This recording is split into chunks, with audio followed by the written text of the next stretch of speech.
और मैं हूं आपके साथ विभा उपाध्याय और आप देख रहे हैं जोहार झारखंड। धनबाद में लोन रिकवरी एजेंट की हत्या से हड़कंप मच गया है। अमित अग्रवाल को शनिवार को अगवा किए जाने की जानकारी मिली थी, जिसके बाद 15 लाख की फिरौती की डिमांड की गई। मोबाइल लोकेशन के आधार पर पुलिस ने सर्च ऑपरेशन शुरू किया, लेकिन लोन रिकवरी एजेंट की जान नहीं बचाई जा सकी। आरोपी पुलिस गिरफ्त में है और जांच आगे भी जारी है। पूरी खबर देखिए इस रिपोर्ट के जरिए।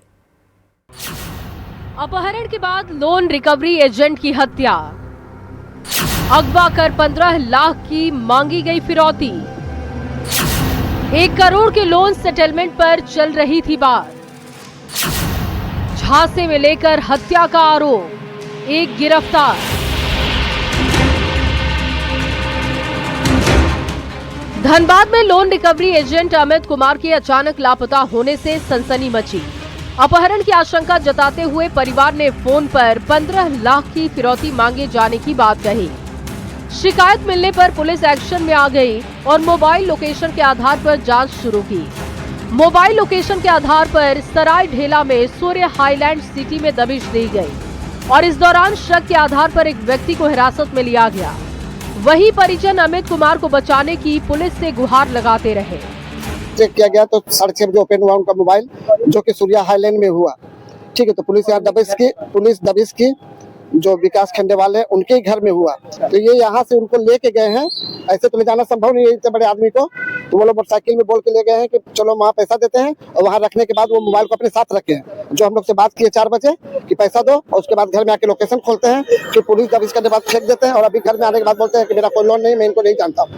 इतना सबूत होने के बावजूद इतनी देर हो रही है, किसी जीवन मृत्यु का सवाल है। हम आपसे यही चाहते हैं कि बचा लीजिए, बचा लीजिए और बचा लीजिए। शनिवार को अगवा होने के बाद पुलिस सर्च ऑपरेशन में जुटी रही। जिस आरोपी विकास खंडेलवाल को हिरासत में लेकर पूछताछ की जा रही थी, उसने हत्या की बात कबूल की और उसकी निशानदेही पर अमित का शव बरामद किया गया। पूरा विवाद 1 करोड़ के लोन सेटलमेंट को लेकर चल रहा था, जिसमें जारी विवाद अमित अग्रवाल की हत्या की वजह बनी। पुलिस अब दूसरे पहलू से भी जांच कर रही है।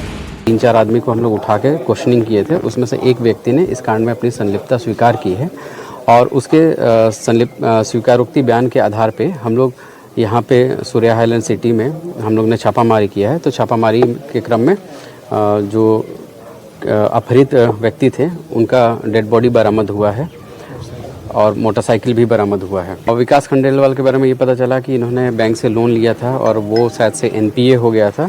उसी के क्रम में, रिकवरी के क्रम में इनसे मुलाकात हुआ करती थी, और ये जो भी घटना हुई है उसी से संबंधित है।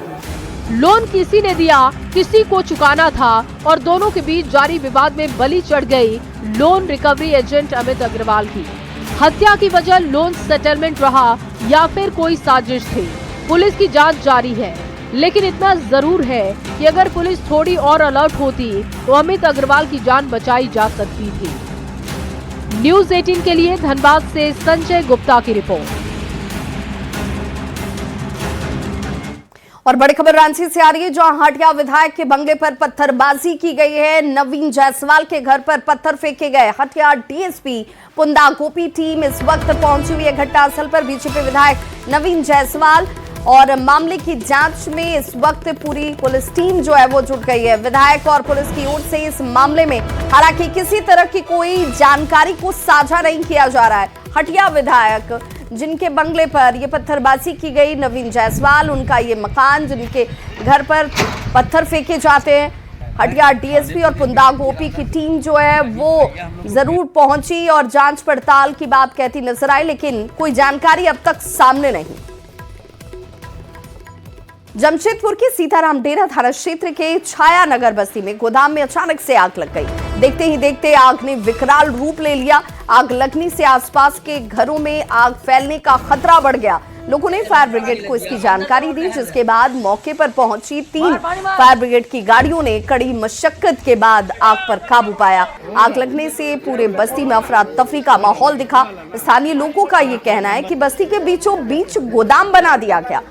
इसमें एक बार पहले भी आग लग चुकी है। आग लगने से पूरे बस्ती के घर आग के इस चपेट में आने के खतरे से सशंकित हो जाते हैं। सूचना मिलते ही पुलिस मौके पर पहुंची जरूर और जांच की बात कहती हुई नजर आई। आग कैसे लगी इसकी जानकारी अब तक साफ नहीं हो पाई है। वहीं इस आग में लाखों के नुकसान की आशंका जरूर जाहिर की गई।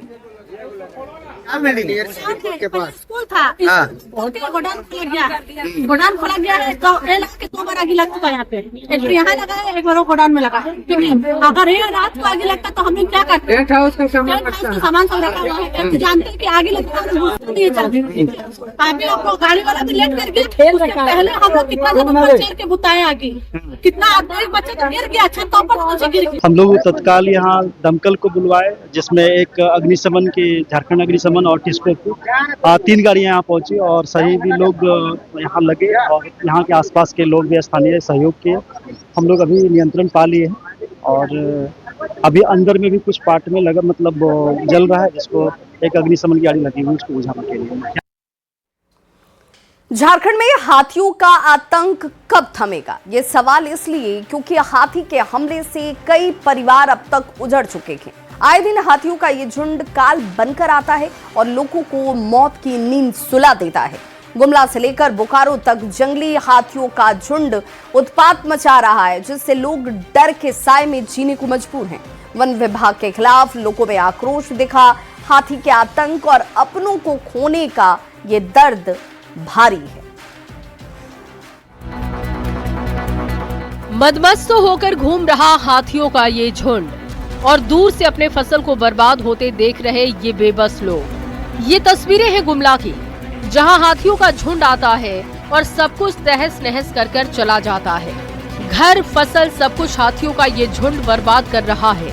गुमला में भरनो प्रखंड के समसेरा गांव में जंगली हाथी उत्पात मचा रहे हैं। देर रात जंगल से निकलकर गांव में दाखिल होते हाथियों ने सूरज उरांव का मिट्टी का घर क्षतिग्रस्त किया।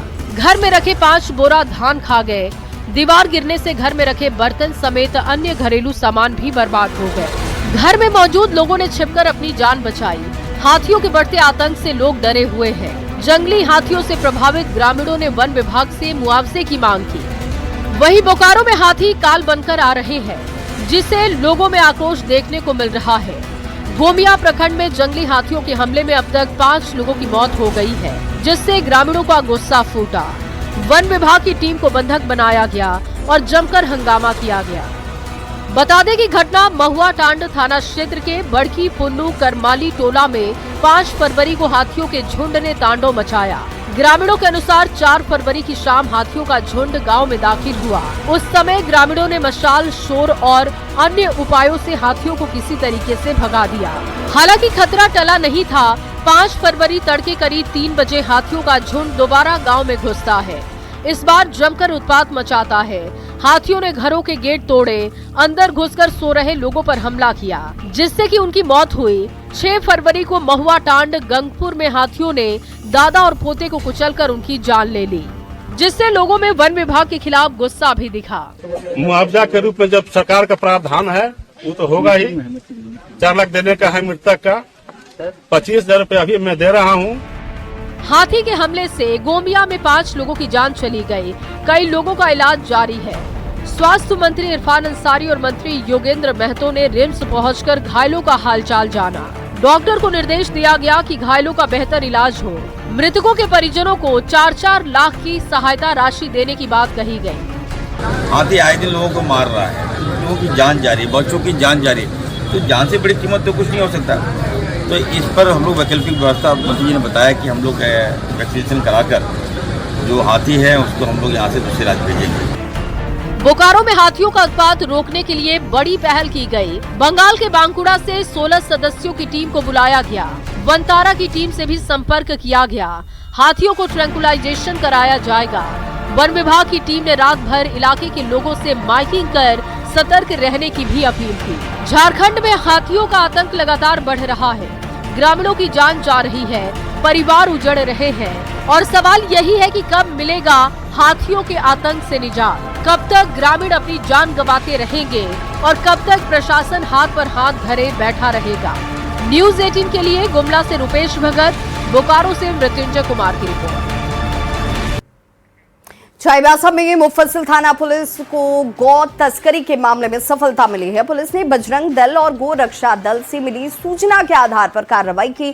छापेमारी कर तस्करी कर ले जाए जा रही 9 गौवंशीय पशुओं का रेस्क्यू किया गया। 2 गौ तस्करों को भी गिरफ्तार किया गया और इस पशु की तस्करी जब की जा रही थी, जगन्नाथपुर क्षेत्र की ये तस्वीर सामने आई। पशु तस्कर 9 गौवंशीय पशुओं को चाईबासा लेकर जा रहे थे।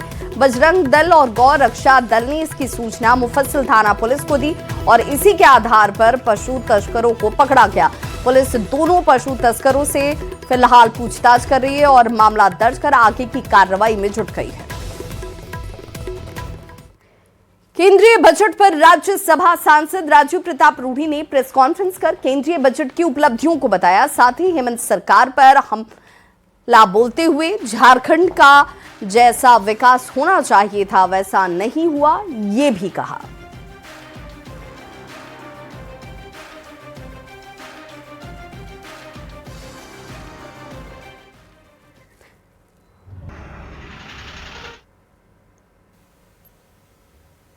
आज झारखंड के प्रति देश के लोग यहां आना भी चाहते हैं, भाग भी लेना चाहते हैं, निवेश भी करना चाहते हैं। जिस तरह से आपका विमान खचाखच भरा रहता है तो आगे गुंजाइश है, पटना से भी लगाव है, बाकी स्थानों से भी है और इसका विस्तार समय समय पर होगा। केंद्र सरकार और भारत की सरकार का लाभ लेकर के राज्य सरकार को इस राज्य में प्रगति करना चाहिए था। दुर्भाग्य से मेरा ऐसा मानना है कि वो नहीं हो पाया।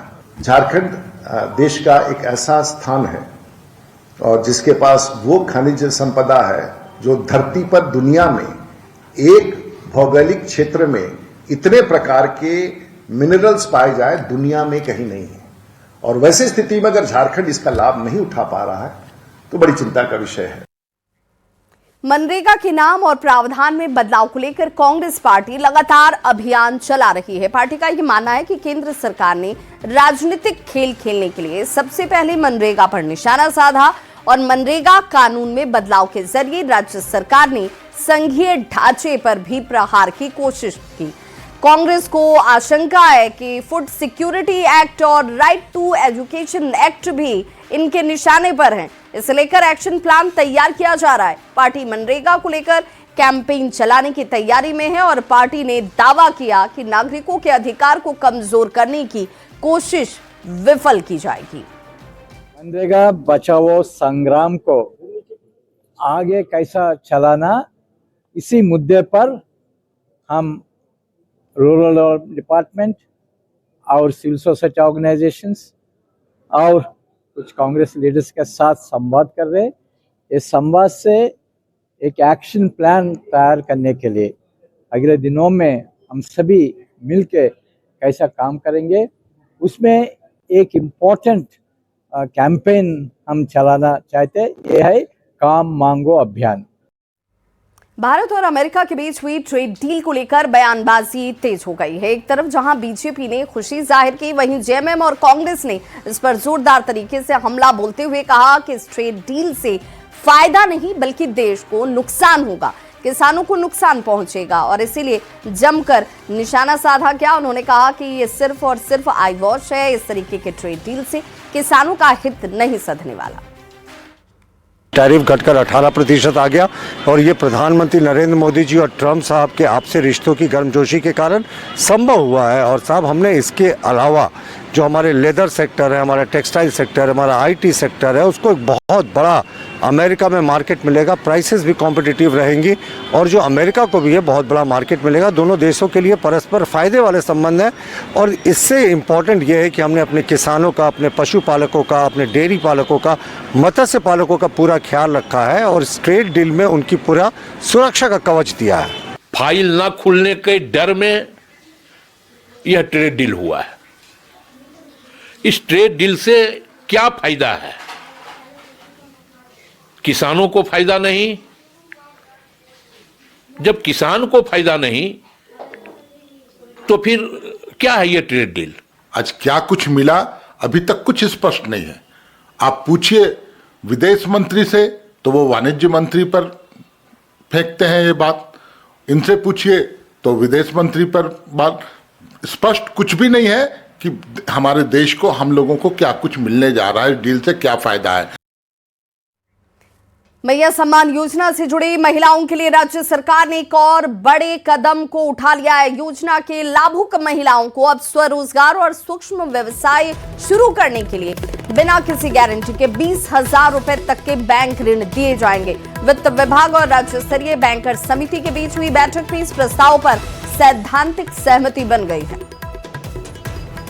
तो वित्त विभाग और बैंकर्स के बीच ये सहमति बनी है, जिसमें स्वरोजगार करने के लिए महिलाओं को अब किसी गारंटी की जरूरत नहीं होगी। उन्हें 20,000 रुपए तक की राशि लोन के तौर पर बैंक से आसानी से मिल जाएगी। वित्त विभाग और राज्य स्तरीय बैंकर्स जो है उससे लेकर सहमति जाहिर कर चुके हैं। बहुत बड़ी घोषणा है और हम इसके लिए राज्य की सरकार को बधाई देना चाहते हैं कि हमने मैया सम्मान योजना इसलिए हमने शुरू किया था कि राज्य की जो आर्थिक रूप से कमजोर बहनें हैं, माताएं हैं, उनको हम आर्थिक रूप से सबल कर सकें, उनको हम आर्थिक रूप से मजबूत कर सकें। मैया सम्मान योजना के बाद हमें यह लगा कि उन महिलाओं को स्वरोजगार के लिए भी मदद करनी चाहिए। देखिए, विपक्ष का काम अच्छी योजनाओं की सराहना करना भी है। अगर सरकार अच्छी नीयत से इस योजना को लाती तो बात समझ में आती। नगर निकाय चुनाव के ठीक पहले उन्होंने ये घोषणा करके शहर के वोटरों को लुभावने की कोशिश की। हालांकि दलगत आधार पर चुनाव नहीं है, लेकिन ये फिर भी तमाम तरीके की चीज़ें कर रहे हैं कि उनके समर्थित उम्मीदवारों को फ़ायदा मिले। इनका डिलीवरी मैकेनिज्म इतना घटिया है इस सरकार का कि इस सरकार ने तो 25 रुपये प्रति लीटर पेट्रोल में सब्सिडी की घोषणा की थी। क्या हो गया साहब? रांची के डोरंडा थाना क्षेत्र में युवक की पिटाई के बाद इलाज के दौरान हुई मौत के बाद बवाल मचा हुआ है। नाराज परिजन डोरंडा थाना पहुंचे और आरोपियों की गिरफ्तारी की मांग की। बता दें कि मृतक अभिषेक लोहरा के साथ 30 जनवरी को मारपीट की घटना को अंजाम दिया गया था। घायल अभिषेक को गंभीर स्थिति में अस्पताल में भर्ती करवाया गया, जहां रिम्स में इलाज के दौरान उसकी मौत हो गई। मारपीट का आरोप शंकर लोहरा सहित अन्य अज्ञात लोगों पर लगा। पुलिस का यह भी कहना है कि फिलहाल एक आरोपी को गिरफ्तार किया गया है और बाकी की तलाश जारी है। को ना 29 तारीख को डिबडी ब्रिज के नीचे मारा, 3-4 लड़के लोग मार दिया, समझे ना। उसके बाद हम लोग रात में ही उसको रिम्स भर्ती कराए। कल वो एक्सपायर कर गया और 29 तारीख से ये लोग कुछ ना गिरफ्तारी ना जांच कुछ नहीं करा था। कल मेरा भाई एक्सपायर किया तो कल एक आदमी को पकड़ा है ये लोग, जबकि 3-4 आदमी मारा है। मारपीट की वजह क्या थी? मारपीट की वजह हमको नहीं मालूम सर, बस इतना हम जानते हैं कि बस मैं भाई को मारा है और वहीं पे वो एक्सपायर कर गया था, डेथ कर गया, उसका ब्रेन डेड हो गया था वहीं। इस संदर्भ में उसकी मां के बयान पर मुकदमा दर्ज किया गया है और उसके जो प्राथमिक अभियुक्त शंकर लोहरा उसको गिरफ्तार करके जेल भेजा गया है। बाकी अज्ञात अभियुक्तों के बारे में पता किया जा रहा है। जैसे ही कोई सूचना मिलेगी हम आपको अपडेट कर देंगे। भोजपुरी स्टार और सांसद मनोज तिवारी ने रामगढ़ के सिद्धो कान्हो जिला मैदान में आयोजित सांसद सामूहिक विवाह उत्सव की सराहना की। उन्होंने इसे ऐतिहासिक और यादगार पल बताया, साथ ही बेटियों की शादी का गवाह बनने पर खुशी जाहिर की। इस आयोजन के लिए सांसद ने मनीष जायसवाल को बधाई दी। विवाह समारोह में शामिल होने के लिए रामगढ़ जिले के सभी मंडल के बीजेपी कार्यकर्ता भी यहां पर पहुंचे हुए थे। कार्यकर्ताओं ने यहां भोजन, विधि व्यवस्था और भीड़ को नियंत्रित करने में अपनी भूमिका निभाई।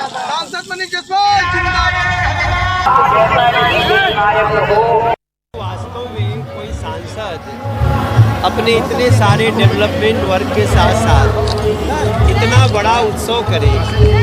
एक बेटी जिसकी होती है उसको शादी करने में तो पसीने छूट जाते हैं। 101 बेटियों की शादी और लगभग मुझे लगता है 3 लाख से ज़्यादा हर बेटी को उपहार मिल रहा है। मनोज